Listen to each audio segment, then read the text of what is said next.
Hi everyone, ಎಲ್ರಿಗೂ ಶ್ರಾವಸ್ ಕಲ್ಪವೃಕ್ಷ ಚಾನಲ್ಗೆ ಸ್ವಾಗತ. ರೆಸಿಪಿ ಇಷ್ಟ ಆದರೆ ಪ್ಲೀಸ್ ಸಬ್ಸ್ಕ್ರೈಬ್ ಮಾಡಿ, ಹಾಗೆ ಒಂದು ಲೈಕ್ ಕೊಡೋದನ್ನ ಮರಿಬೇಡಿ.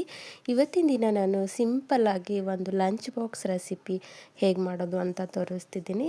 ಇವತ್ತು ಕ್ಯಾಪ್ಸಿಕಮ್ ಬಳಸ್ಕೊಂಡು ಲಂಚ್ ಬಾಕ್ಸ್ ರೆಸಿಪಿ ರೆಡಿ ಮಾಡ್ತಿದ್ದೀನಿ. ಮೊದಲಿಗೆ ನಾನಿಲ್ಲಿ ಸಣ್ಣದಾಗಿ ಕಟ್ ಮಾಡಿರ್ತಕ್ಕಂಥ ಒಂದು ಕ್ಯಾಪ್ಸಿಕಮ್ ತೊಗೊಂಡಿದ್ದೆ, ಹಾಗೆ ಉದ್ದಿಗೆ ಒಂದು ಈರುಳ್ಳಿ ಕಟ್ ಮಾಡಿಟ್ಕೊಂಡಿದ್ದೆ, ಹಾಗೆ ಒಂದೆರಡು ಟೊಮೆಟೊ ಕಟ್ ಮಾಡ್ಕೊಂಡಿದ್ದೆ, ದೊಡ್ಡದಿದ್ರೆ ಒಂದು ಸಾಕು. ಅದ್ರ ಜೊತೆಗೆ ರುಚಿಗೆ ತಕ್ಕಷ್ಟು ಉಪ್ಪು ತೊಗೊಂಡಿದ್ದೀನಿ, ಹಾಗೆ ಸ್ವಲ್ಪ ಸ್ಪೈಸಸ್ ತೊಗೊಂಡಿದ್ದೆ. ನಂದು ಕ್ವಾಂಟಿಟಿ ಕಡಿಮೆ ಇತ್ತು ರೈಸಿಂದು, ಹಾಗೆ ಇಷ್ಟು ತೊಗೊಂಡಿದ್ದೆ. ನೀವು ಜಾಸ್ತಿ ಇದ್ದರೆ ಜಾಸ್ತಿ ತೊಗೊಳ್ಳಿ. ನೋಡಿ, ಕಾಳು ಮೆಣಸು, ಲವಂಗ, ಚಕ್ರಮೊಗ್ಗು, ಚಕ್ಕೆ, ಪಲಾವ್ ಎಲೆ, ಹಾಗೆ ಒಂದಿಷ್ಟು ಖಾರ, ಹಾಗೆ ಒಂದು ಸ್ವಲ್ಪ ಅರಿಶಿನ ಪುಡಿ. ಈಗ ಒಂದು ಕಡಾಯಿ ಇಟ್ಕೊಂಡಿದ್ದೆ. ಕಡಾಯಿಗೆ ಕಾದ ನಂತರ ಎಣ್ಣೆ ಹಾಕ್ಕೊಳ್ತಿದ್ದೀನಿ. ಎಣ್ಣೆ ಸ್ವಲ್ಪ ಕಡಿಮೆ ಇರಲಿ, ನೋಡ್ಕೊಂಡು ಹಾಕ್ಕೊಳ್ಳಿ. ಆ ಕ್ಯಾಪ್ಸಿಕಮ್ ಈರುಳ್ಳಿ ಬೇಯುವಷ್ಟಿದ್ರೆ ಸಾಕು. ಈಗ ಎಣ್ಣೆ ಕಾದಾದಮೇಲೆ ಯಾವುದೇ ಜೀರಿಗೆ ಸಾಸಿವೆ ಹಾಕದೆ ನಾನಿಲ್ಲಿ ಸ್ಪೈಸಸ್ನ ಆ್ಯಡ್ ಮಾಡ್ಕೊಳ್ತಿದ್ದೀನಿ. ಈ ರೀತಿ ಸ್ಪೈಸಸ್ ಆ್ಯಡ್ ಮಾಡ್ಕೊಳ್ಳುವಾಗ ಗ್ಯಾಸ್ ಲೋ ಫ್ಲೇಮಲ್ಲಿ ಇರಲಿ, ಇಲ್ಲಾಂದರೆ ಸೀದು ಹೋಗುತ್ತೆ ಬೇಗ. ಹಾಗೆ ಒಂದು ಸ್ವಲ್ಪ ಜೀರಿಗೆ ಹಾಕ್ಕೊಳ್ತಿದ್ದೀನಿ. ಅದೆಲ್ಲನೂ ಸ್ವಲ್ಪ ಬಾಡ್ಕೊಂಡ್ಮೇಲೆ ಈರುಳ್ಳಿ ಹಾಕ್ಕೊಳ್ತಿದ್ದೀನಿ. ಇವಾಗ ಮೀಡಿಯಮ್ ಫ್ಲೇಮಲ್ಲಿ ಇಡಿ ಇವಾಗ, ಯಾಕಂದರೆ ಈರುಳ್ಳಿ ಬೆಂದ್ಕೋಬೇಕು. ಹಾಗಾಗಿ ಈರುಳ್ಳಿ ಸ್ವಲ್ಪ ಬಾಡಿಸ್ಕೊಂಡು ಈಗ ಕ್ಯಾಪ್ಸಿಕಮ್ ಹಾಕ್ಕೊಳ್ತಿದ್ದೀನಿ. ಈರುಳ್ಳಿ ಹಾಗೆ ಕ್ಯಾಪ್ಸಿಕಮ್ ಎರಡೂ ಸಮ ಪ್ರಮಾಣದಲ್ಲಿ ಬೆಂದ್ಕೊಳ್ಳುತ್ತೆ ಅನ್ನೋದಕ್ಕೋಸ್ಕರ ನೋಡಿ, ಈಗ ಕ್ಯಾಪ್ಸಿಕಮ್ ಆ್ಯಡ್ ಮಾಡ್ಕೊಳ್ತಿದ್ದೀನಿ. ಈಗ ಎರಡನ್ನೂ ಮೀಡಿಯಮ್ ಫ್ಲೇಮಲ್ಲಿ ಇಟ್ಕೊಂಡು ಸ್ವಲ್ಪ ಹುರ್ಕೊಳ್ಳೋಣ. ಹಾಗೆ ಹುರಿಬೇಕಾದಾಗ ನೀವು ಉಪ್ಪು ಸೇರಿಸ್ಕೊಳ್ಳಿ. ನಿಮ್ಮ ರೈಸಿಗೆ ಎಷ್ಟು ಬೇಕೋ ಅಳತೆ ನೋಡಿಕೊಂಡು ಉಪ್ಪು ಸೇರಿಸ್ಕೊಂಡು ಲೋ ಫ್ಲೇಮಲ್ಲಿ ಅಥವಾ ಮೀಡಿಯಮ್ ಫ್ಲೇಮಲ್ಲಿ ಹುರ್ಕೊಳ್ಳಿ. ಅದ್ರ ಜೊತೆಗೆ ಸ್ವಲ್ಪ ಹುರಿದಾದ್ಮೇಲೆ ನಾನಿಲ್ಲಿ ಟೊಮೆಟೊ ಸೇರಿಸ್ಕೊಳ್ತಿದ್ದೀನಿ.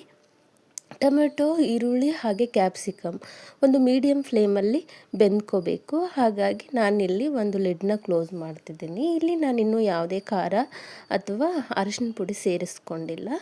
ಈಗ ಒಂದು 5 ನಿಮಿಷ ಲೋ ಫ್ಲೇಮಲ್ಲಿ ಒಂದು ಹಾಕಿರ್ತಕ್ಕಂಥ ತರಕಾರಿ ಬೆಂದ್ಕೊಳ್ಳಿ. ಈಗ ಬೆಂದ್ಕೊಂಡಿತ್ತು.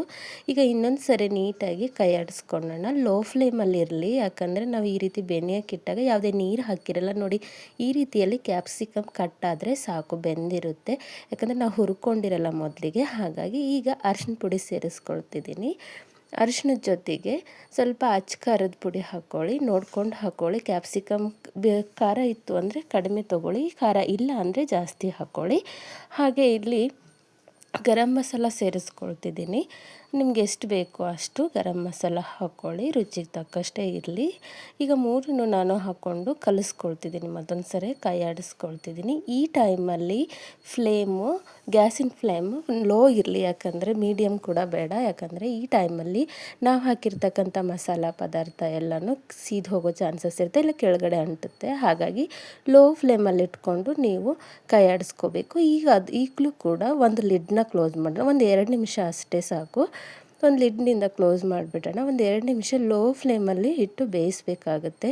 ನಾನು ಪದೇ ಪದೇ ಹೇಳ್ತಿದ್ದೀನಿ, ಲೋ ಫ್ಲೇಮಲ್ಲಿರಲಿ, ಯಾಕಂದರೆ ಮೀಡಿಯಮ್ ಇಟ್ಟಾಗ ಸೀದು ಹೋಗಿಬಿಡುತ್ತೆ. ಹಾಗಾಗಿ ಲೋ ಫ್ಲೇಮಲ್ಲಿ ಇಟ್ಕೊಂಡು ಒಂದು 2 ನಿಮಿಷ ನಿಧಾನಕ್ಕಾಗಿ ಬೆಳೆಸ್ಕೊಳ್ಳೋಣ. ಅಂದರೆ ಬೆಂದ್ಕೊಳ್ಳುತ್ತೆ ಒಳಗಡೆ ಇರ್ತಕ್ಕಂಥ ಕ್ಯಾಪ್ಸಿಕಮ್ಮು ನಾವು ಹಾಕಿರ್ತಕ್ಕಂಥ ಮಸಾಲ ಜೊತೆಗೆ ಹೊಂದ್ಕೊಳ್ಳುತ್ತೆ. ಹಾಗಾಗಿ ಈಗ ಒಂದು 2 ನಿಮಿಷ ಆಗಿತ್ತು, ತೆಗೆದು ನೋಡೋಣ. ಈಗ ನೋಡಿ, ಸರಿಯಾಗಿ ಹದವಾಗಿ ಬೆಂದ್ಕೊಂಡಿತ್ತು. ಈಗ ಇನ್ನೊಂದು ಸರಿ ಕೈ ಆಡಿಸ್ಕೊಳ್ತಿದ್ದೀನಿ.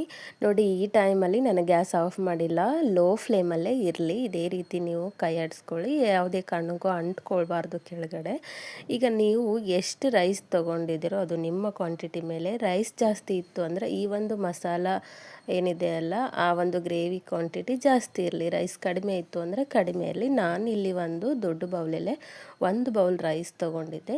ಹಾಗಾಗಿ ನನ್ನ ಒಂದು ಗ್ರೇವಿ ಕ್ವಾಂಟಿಟಿ ಈ ರೀತಿ ಇಷ್ಟೇ ಇತ್ತು. ಈಗ ನಿಧಾನಕ್ಕೆ ಕಲಿಸ್ಬೇಕಾದ್ರೆ ನಿಧಾನವಾಗಿ ಕಲಿಸಿ, ಯಾಕಂದರೆ ಅನ್ನದಗಳು ಒಡೆದೋಯ್ತು ಅಂತಂದರೆ ಆ ರೈಸ್ ಅಷ್ಟೊಂದು ಚೆನ್ನಾಗಿ ಅನಿಸಲ್ಲ, ರುಚಿನೂ ಅಷ್ಟಕ್ಕಷ್ಟೇ ಇರುತ್ತೆ. ಹಾಗಾಗಿ ನಿಧಾನವಾಗಿ ನಾವು ಇಲ್ಲಿ ಕೈ ಆಡಿಸ್ಕೊಳ್ಳೋಣ. ಈ ಒಂದು ರೆಸಿಪಿ ಮಕ್ಕಳಿಗೆ ಲಂಚ್ ಬಾಕ್ಸಿಗೆ, ಹಾಗೆ ರಾತ್ರಿ ಡಿನ್ನರ್, ಮಾರ್ನಿಂಗ್ ಬ್ರೇಕ್ಫಾಸ್ಟ್ ಮಾಡಿಸಿದಂಥ ರೆಸಿಪಿ. ಒಂದು ಕ್ಯಾಪ್ಸಿಕಮ್ ಮನೇಲಿ ಇದ್ಬಿಟ್ರೆ ಇನ್ನು ಯಾವ ಇಂಗ್ರೀಡಿಯೆಂಟ್ಸು ಬೇಡ, ನಾರ್ಮಲಾಗಿ ನಾವು ಹಾಕ್ಕೊಳ್ಳೋದೇ ಇರುತ್ತೆ. ಹಾಗೆ ಇಲ್ಲಿ ನಾನು ಮೇಲ್ಗಡೆ ಸ್ವಲ್ಪ ಕೊತ್ತಂಬರಿ ಸೊಪ್ಪು ಹಾಕ್ಕೊಂಡು ಕಲಿಸ್ಕೊಳ್ತಿದ್ದೀನಿ. ನಾನು ಮತ್ತೆ ಹೇಳ್ತಿದ್ದೀನಿ, ಕಲಿಸುವಾಗ ನೀವು ನಿಧಾನವಾಗಿ ಕಲಿಸಿ, ಇಲ್ಲ ಅಥವಾ ಕಟ್ಟಿಗೆ ಒಂದು ಸ್ಪೂನಿಂದಾದರೂ ಕಲಿಸ್ಕೋಬೋದು, ಯಾಕಂದರೆ ಅನ್ನದಾಗಳು ಒಡೆಯಲ್ಲ. ನೋಡಿ, ಈ ರೀತಿಯಲ್ಲಿ ಒಂದು ಕ್ಯಾಪ್ಸಿಕಮ್ ರೈಸ್ ರೆಡಿಯಾಗಿತ್ತು. ಈ ಒಂದು ರೆಸಿಪಿ ರೆಸಿಪಿ ಮಾಡೋದು ಸುಲಭ. ಯಾಕಂದರೆ ರೈಸ್ ಒಂದು ಇದ್ದುಬಿಟ್ರೆ ಸಾಕು, ನಾವು ಬೇಗ ರೆಡಿ ಮಾಡ್ಕೊಳ್ಬೋದು. ಹಾಗಾಗಿ ಒಂದು ಕ್ಯಾಪ್ಸಿಕಮ್ಮಿಂದ ಒಂದು 3 ಬ್ರೇಕ್ಫಾಸ್ಟ್ ಇರಲಿ, ಲಂಚ್ ಇರಲಿ, ಡಿನ್ನರ್ ಇರಲಿ ಮುಗಿದು ಹೋಗಿಬಿಡುತ್ತೆ. ಐ ಹೋಪ್ ನಾನು ಈ ರೆಸಿಪಿನ ಇಲ್ಲಿಗೆ ಎಂಡ್ ಮಾಡ್ತಿದ್ದೀನಿ. ಐ ಹೋಪ್ ನಿಮಗೆ ಈ ರೆಸಿಪಿ ಇಷ್ಟ ಆಗಿದೆ ಅಂದ್ಕೊಳ್ತೀನಿ. ಇಷ್ಟ ಆಯಿತು ಅಂತಂದರೆ ಒಂದ್ಸರಿ ಮಾಡಿ ನೋಡಿ, ತುಂಬಾ ಇಷ್ಟಪಡ್ತೀರಾ. ಯಾಕಂದರೆ ಅಷ್ಟು ರುಚಿ ಚೆನ್ನಾಗಿರುತ್ತೆ. ನಾವು ಕ್ಯಾಪ್ಸಿಕಮ್ನ ಬರೀ ಪಲ್ಯ ಮಾಡಿ ತಿಂದಿರ್ತೀವಿ. ಇದು ಒಂದ್ಸರಿ ನೀವು ಟ್ರೈ ಮಾಡಿ ನೋಡಿ, ತುಂಬಾ ಚೆನ್ನಾಗಿ ಬರುತ್ತೆ. ಐ ಹೋಪ್ ಈ ರೆಸಿಪಿ ನಿಮಗೆ ಇಷ್ಟ ಆಗಿದೆ ಅಂದ್ಕೊಳ್ತೀನಿ. ಇಷ್ಟ ಆದರೆ ಪ್ಲೀಸ್ ಸಬ್ಸ್ಕ್ರೈಬ್ ಮಾಡಿ, ಹಾಗೆ ಒಂದು ಲೈಕ್ ಕೊಡೋದನ್ನ ಮರಿಬೇಡಿ. Thank you so much.